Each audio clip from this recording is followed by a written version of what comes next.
Scene 5. Date, July 16, 1945. Place, the Oval Office. Truman is sitting at a desk reading a newspaper. Mr. President, Secretary Simpson and General Marshall are here to see you. They say it's urgent. Now what? These fellas is never good news. Do me a favor, bring me some Pepto-Bismol, because I know my stomach will be doing flip-flops. Yes, sir. Show the gents in. Please, sit down. What is the purpose of your visit today? Mr. President, we have great news. We've just been informed that the atomic bomb was tested this morning, and the results were successful beyond our wildest expectations. We now have a new weapon that can end the war. Not only did the bomb detonate without a hitch, it's now light enough so that it can be delivered to a target by one B-29. Sir, I would strongly recommend that we keep this under wraps for the time being. Why? We don't want to tip off the Japs, because if we do, then we'll lose the element of surprise. Precisely, Mr. President. How powerful is this new weapon? According to scientific estimates, the blast is equivalent to 20,000 tons of TNT. Oh my, that can do a lot of damage. It certainly can, Mr. President, which is why it's most fortunate that we have this weapon and not somebody else. Yes, that is most fortunate. Now it's a question of when we will use it. And where? Any suggestions? I can't answer that right now, Mr. President, but I'll get back to you with a list of potential targets. Please do, soon. Yes, sir. Of course, Mr. President, none of this would be necessary if the Japs agree to surrender. Any word on whether the Japs are ready to surrender? We've been sending out feelers through diplomatic intermediaries, but so far, nothing conclusive. What is it they want? They want to keep their emperor. But they've been fighting in the name of the Emperor, so I don't think that's acceptable, sir. But the emperor, Mr. President, is the symbol of their nation, and for us to insist on them giving up that emperor may be too much for them to accept, which means more fighting.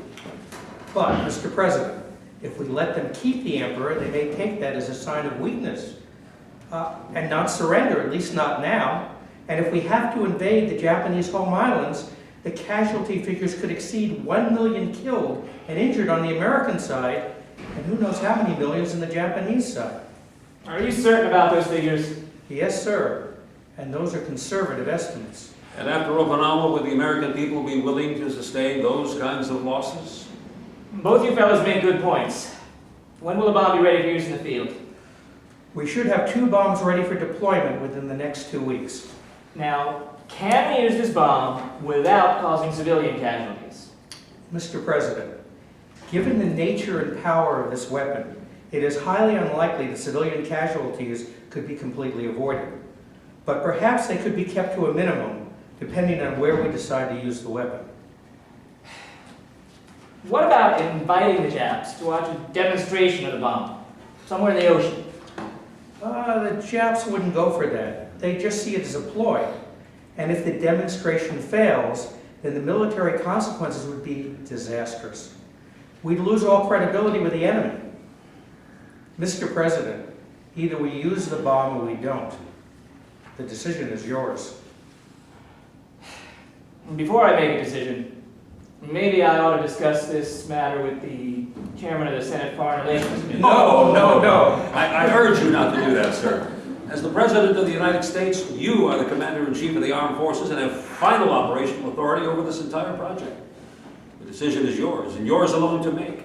To punt it over to the Senate now would constitute a serious abrogation of presidential power.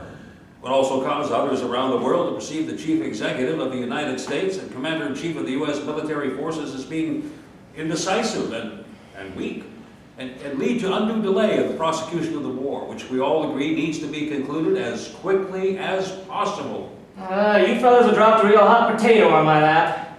But as that placard says on my desk, the buck stops here. So I guess it's up to me now.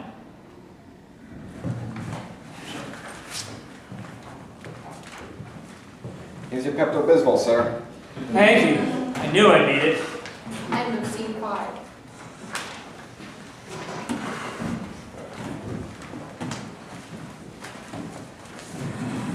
Scene 6. Time, same date, 9 p.m. Place, the living room inside the private quarters of the White House. President Truman and his wife Bess are sitting in separate chairs. Truman is reading a newspaper and Bess is reading a book. What are you reading? Reader's Digest. Anything in there interesting? What? Somebody wrote a short story about a world without war. That'll be the day. Oh, Harry, you have to be more optimistic. I try, Bess, but it's hard. Every day it's something else. If it's not the war, then it's some labor strike, or crime problem, or race riot, or some other problem that just seems to defy solution. But you're the president, and you're in a position to do something about them. It's not quite as simple as that. No amount of training can ever fully prepare anyone for the job of president. It's like no other job in the world. You sound a little down. What's the matter? Today, Secretary Stimson and General Marshall brought me some momentous news. Do you want to discuss it? Oh, I don't want to burden you. You're burdened enough already with you being the First Lady, having to put up with me and my moodiness. You have your job, and I have mine. Now, what's the problem? Today, I was told that we have a new bomb with a strength equal to 20,000 tons of TNT. That's a pretty powerful bomb. That's what I said too. So, what's the issue? The war is dragging on, and even though we pounded just about every Jap city into rubble, they're still refusing to surrender, which means that we may have to invade their islands, an action which may cost us over 1 million casualties, which is something that I doubt the American public would be willing to support, especially if we have a weapon, meaning this new bomb, that could make such an invasion unnecessary. So, your choices are either to invade or use this new weapon? That's correct. So, what's the problem? The problem is that this weapon could probably wipe out an entire city with one blast, meaning that a whole lot of civilians would be killed. And I'm not too comfortable with that. But why use it on a city? That's where the Jap military targets are located. Ah, I understand. What about the Japanese being given a demonstration or a warning? I asked about that too, and I was told that those options are off the table. Either we use it with no prior warning or not. The decision is mine, and this is an awful decision to make. Have you considered discussing this with your friends in Senate? Both Stimson and Marshall warned me not to do that, and I'm inclined to agree with them. Why? This is a military operation, and therefore, as Commander-in-Chief of the Armed Forces, the decision is mine, not the Congress's. Well, I have complete confidence that you'll make the correct decision. You'll take into consideration what's best for this country. Thank you, dear. I don't know what I would ever have done without you. End of scene 6.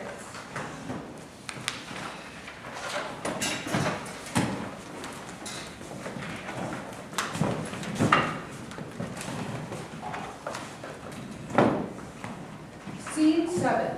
Date August 2nd, 1945. Time 6 p.m. Place the living room in a house in Falls Church, Virginia. Sal DiMartino is sitting in the living room with his wife Louise. There's a knock on the door. I'll see who it is.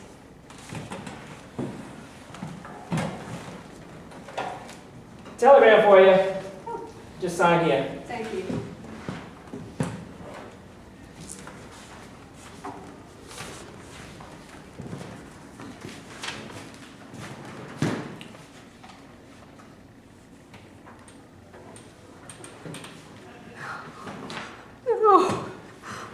What is it?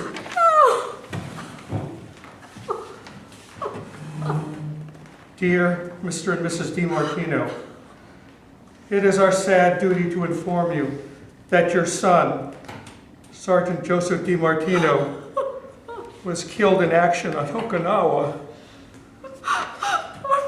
It's dead. Our little boy is dead. I know. God! No! God, no! He was a good boy. When will this damn war end?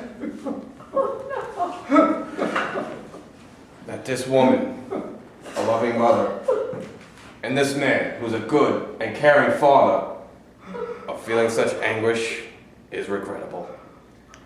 As a parent myself, I commiserate with them. their son is dead. Such a grievous loss is like a gaping wound that will never completely heal. Yet all of this fighting and suffering could have been avoided if the United States government wasn't so obstinate in its demands and had adopted a more understanding and conciliatory attitude.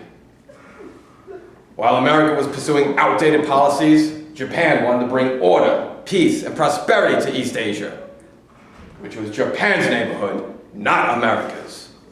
Japan wanted to work with America, not against America. Yet America opposed Japan, their faithful ally in the First War, leaving the emperor no choice but to defend his people against the kind of encroachment that no nation could be expected to tolerate. Now the fighting continues. More mothers and fathers will be weeping, and more brave soldiers will die. On Okinawa, American losses totaled over 60,000 killed and injured. Japanese losses exceeded 100,000. End of scene 7.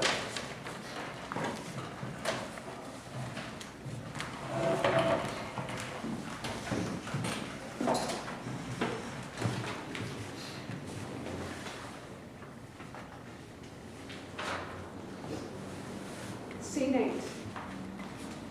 The time? August 6th, 1945. The place? The kitchen in my house in Hiroshima, Japan. My name is Yoko Watanabe. I am washing dishes in my kitchen. My 2 children, a girl age 9 and a boy age 6, are playing in the yard outside. Suddenly, there is a bright flash of light followed by intense heat and a blast which smashes the window, sending glass flying and throwing me to the floor. As the smoke clears, I struggle to get to my feet. I am bleeding profusely from my nose, ears, and mouth. I stagger to the window and look out at the scene. I am horrified beyond words. My children! My children, dear God. Not my children, no! Not my children! Stop your crying. Remember, you are Japanese and we are at war. There is work to be done. We must prepare to defend the homeland against the barbarian invaders. That the enemy is now resorting to horrible superweapons is proof of their weakness, not ours. Japan will never surrender. Get up. You say? Prepare to defend ourselves, you say? Are you serious? My children are dead, and for what? For what? It is the will of the Emperor. 3 days later, on August 9th, the second atomic bomb was dropped on the Japanese city of Nagasaki. Both bombs together killed over 200,000 people. End of scene 8.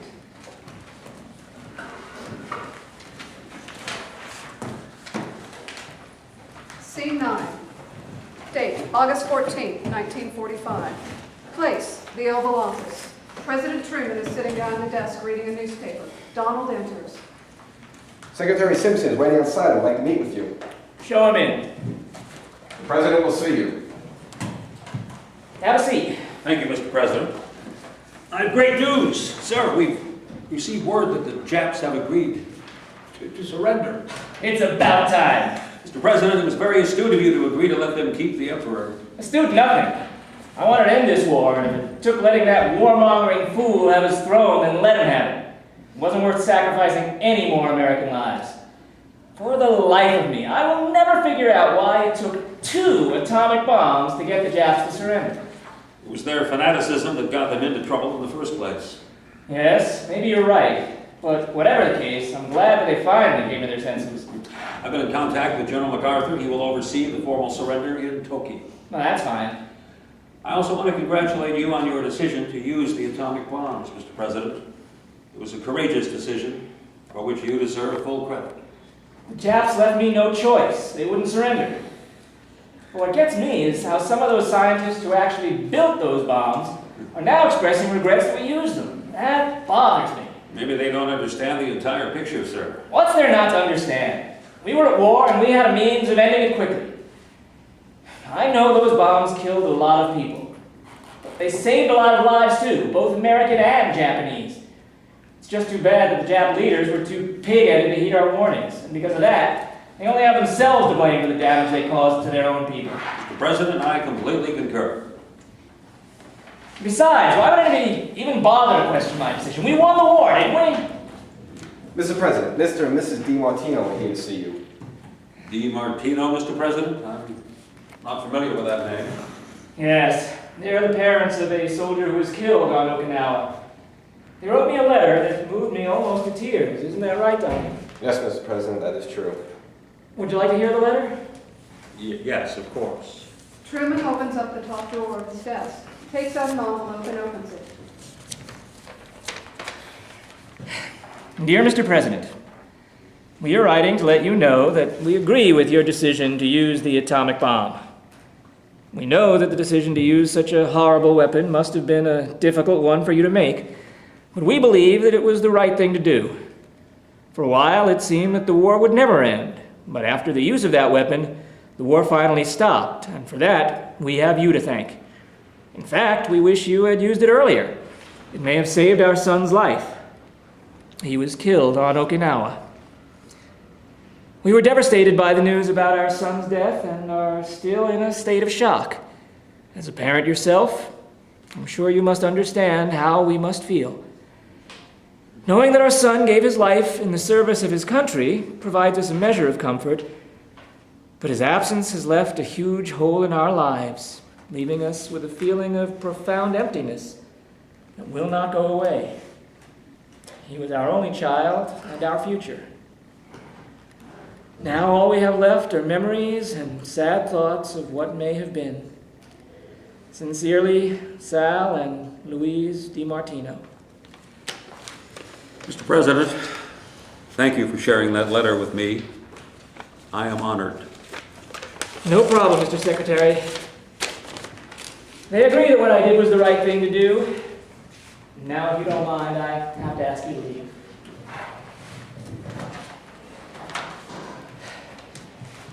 Please ask Mrs. Truman to join me in the Oval Office and then show the DiMartinos in.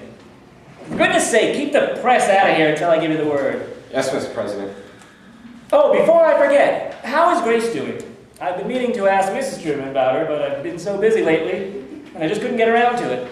She's doing fine, sir. Her brother was finally located at a Jap POW camp.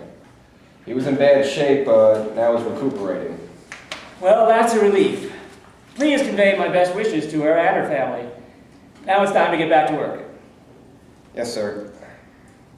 Mr. President, if you don't mind, may I ask you a question? Go ahead. What happens if the Russians get the bomb? That will never happen. Not on my watch. Thank you, Mr. President. That was very reassuring. End of scene 9.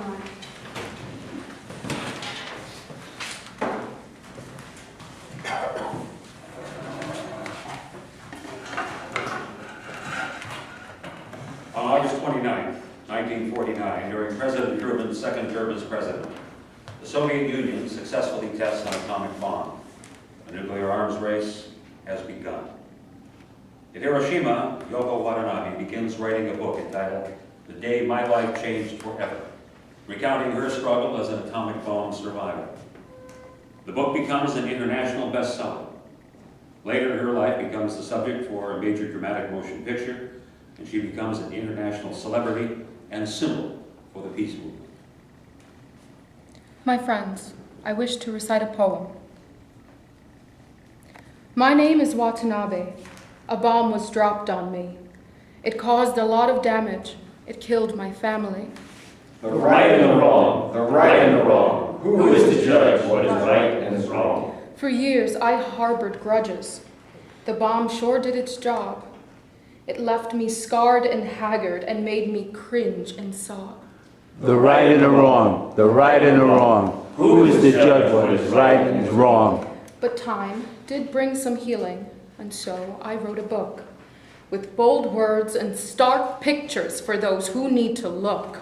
The right and the wrong, the right and the wrong. Who is to judge what is right and is wrong? The book sold lots of copies and earned me lots of cash, but that gives little comfort each night I see that flash. The right and the wrong. The right and the wrong. Who is to judge what is right and is wrong?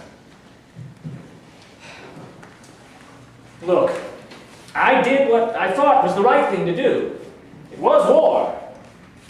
As a military man, I cannot lightly condone the deaths of civilians, but in total war, such losses are inevitable. And besides, the Japs did start the war, didn't they? That's right, gentlemen, they sure did. But does that mean that every person in the world is now a legitimate target for incineration? General, we didn't break any rules.